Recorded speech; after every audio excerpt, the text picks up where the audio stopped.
gaano kalakas ang tubig na lumalabas dito sa Magat Dam. So nakapool na siya, mas malakas na kaysa kahapon.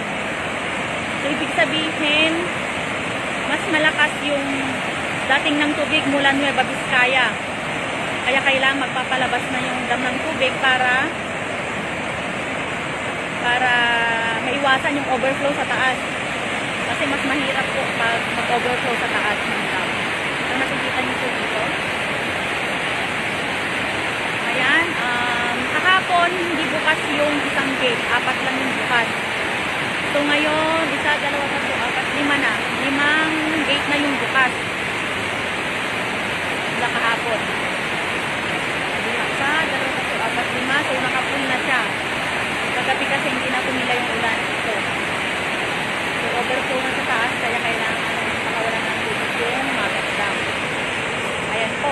So ibig sabihin po, mas malakas na yun yung volume ng tubig. Ilalabas ng dam. Ayan po.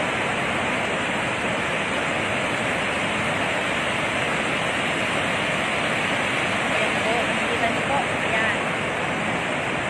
Itong Magat Dam, ito yung way, ang tubig ng Magat Dam dumadaan sa mga ilog ng Isabela at Cagayan. So pag lumabas ang maraming volume ng tubig dito, maraming mababaha sa bandang ibaba.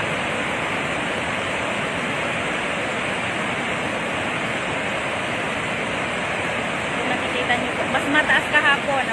Balik kahapon, slightly pa lang yung kwan, pero medyo malakas na yun. Ngayon, mas malakas na naman yung magpapakawalan ng tubig.